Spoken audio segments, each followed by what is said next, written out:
Hi, I'm Mark. This is my April review for Gemini Sun sign and Gemini rising. We start the month with the Sun making two positive aspects, the first to Saturn and the other to the Moon's nodes. Now the Moon's nodes are across your 1st and 7th house, so this means people are very important. People can help you advance now. And with the Sun in the 11th making an aspect to Saturn, authority figures can also help you. This is a good time to get on and do some detailed work, and you will be recognised for it. Also with the Moon's nodes, you'll be in the right place at the right time. You can benefit from the help and advice of someone else. Then on the 2nd, Mercury, who's in your area of the career and of your chosen path and destiny, makes an aspect to Pluto. So now what you learn today could transform your life. It could change your life forever. On the 4th, Saturn makes a positive aspect to the Moon's nodes. This ties in with the last two aspects we spoke about. But this time with Saturn, there could be a lifting of restrictions, an easing of limitations that have been going on for some time now.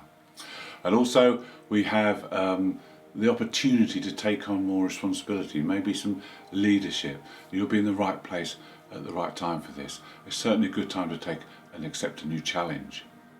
Then on the 5th, Venus comes together with Mars, and Mars is in your 1st house, and there's a lot of energy directed into you at the moment and doing what you feel is right. But you need to keep the balance. You need to keep the balance with other people. You can't do everything for yourself. This is also a good time to work alongside other people, as we said with the Sun in the 11th house. So try and get that balance between the two. Also, it's great for love relationships, and it's good for formation of new friendships, and being involved with groups and getting on well within groups. Maybe you're taking a leadership role within groups. On the 6th, you may find that you want to nurture or protect your friends and acquaintances. This is because the Sun makes a conjunction with Ceres in the 11th house. It's also a good time to work within groups and to develop new ideas and projects within a group scenario. Then on the 8th, there's a difficult day because Mars makes a square aspect to Neptune. Neptune's in your house of career or your chosen path. So there may be doubts coming along now. Mars is in your 1st house, so there may be self-doubts. Are you doing the right thing? Are you going in the right direction? If you have these doubts, then you need to look at changing things, because obviously you haven't got the confidence in what you're doing. The other thing about this aspect is you will have a loss of vitality. Your energy will drop for a few days. On the 9th and 10th, you may be asked to mediate or to show your diplomacy in bringing two sides together. This should be very good at, because Mercury, a ruler, makes several aspects on those days, and Venus makes a positive aspect to Jupiter, so you'll be able to relate well to people. Your mental faculties will be heightened with the aspect from Mercury to the nodes, and with Mercury and Saturn in aspects, you'll also be very good at organising things and getting things sorted out. So this is an ideal time to either sort things out with friends or to be a mediator in a group situation. On the 11th, the Sun makes a positive aspect to Mars, so this will give you a boost of energy. It'll also give you a boost in your health as well. But this theme of the 11th house and groups continues, as you may be asked to take some kind of leadership or some kind of authority within a group situation. Venus is also active on that day and makes a square to Pluto, so your emotions will be very intense, so just make sure you don't go overboard. This is good for relationships, but in a group situation you need to keep control and don't come in any power struggle with someone else. So use your authoritative nature, use your assertiveness, and take command. On the 12th, we have a new moon.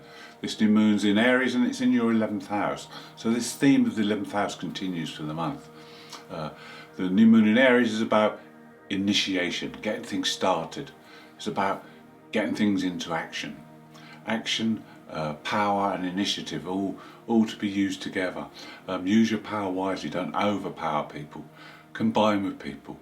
The 11th house is about networking, it's about making contacts, it's about setting joint goals and dreams together.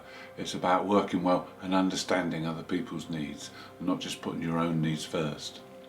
And then 2 days later, the Sun, who's still in that 11th house, makes a positive aspect to Jupiter.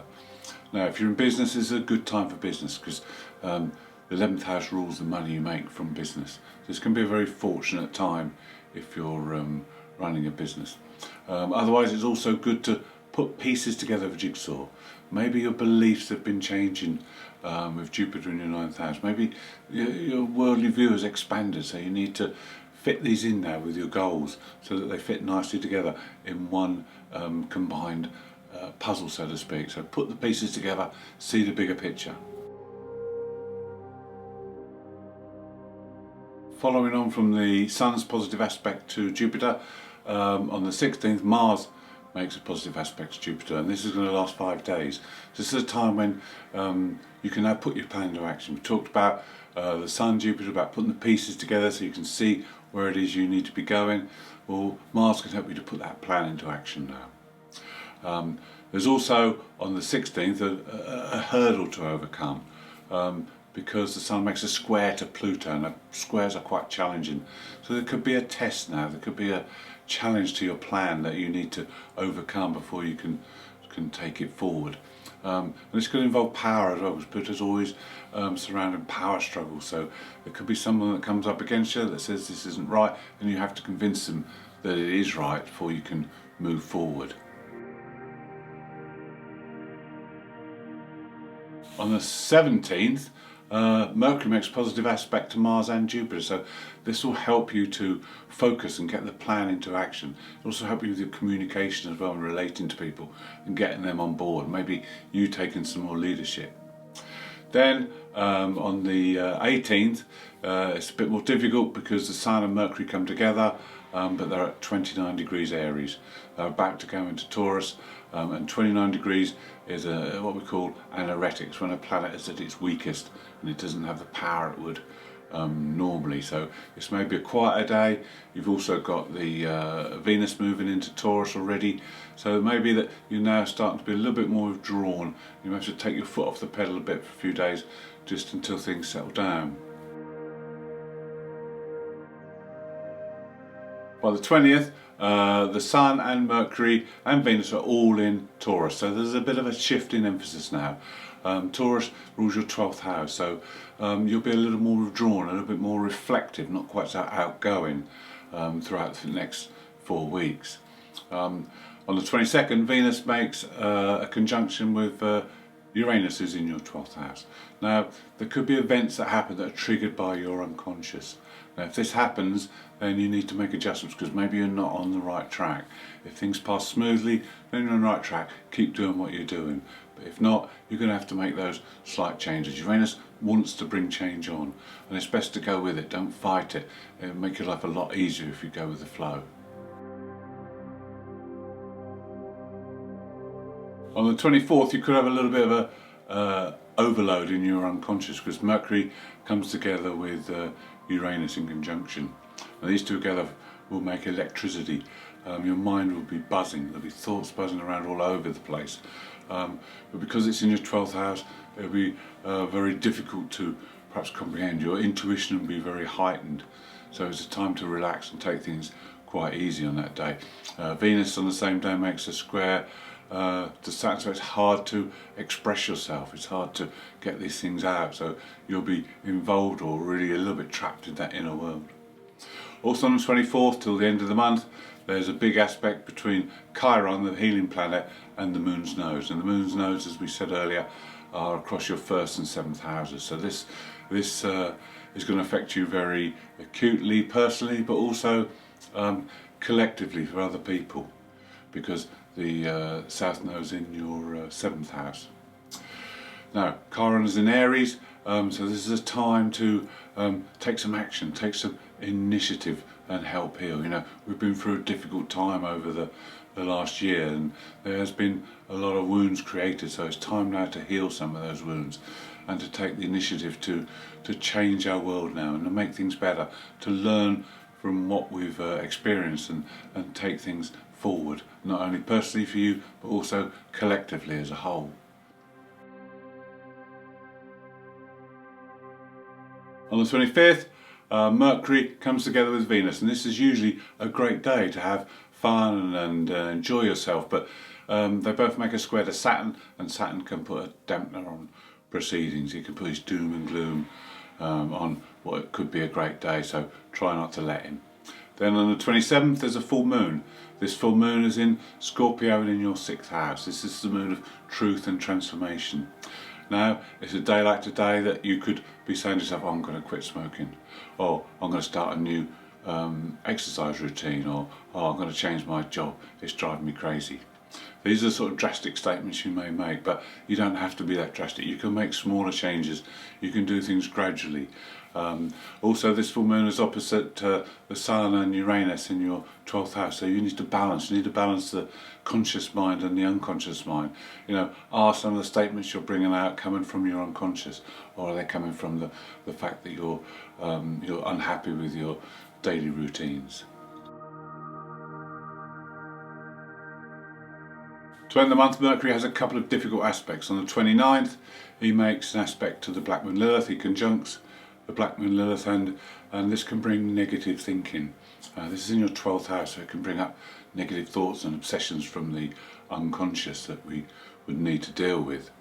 The other aspect on the 30th is from Mercury to Neptune. Neptune clouds the mind. Your mind isn't going to be clear. It's not a good time to make any decisions. It's not a good time to communicate, really, because you may not communicate the right thing. You may be communicating direct from your unconscious, which may bypass other faculties, and you may say things that you wish you hadn't said later. The other aspect is the Sun conjunct Uranus. This is also in your 12th house, so this is a time to expect the unexpected. Things could happen. It depends how in tune you are with yourself.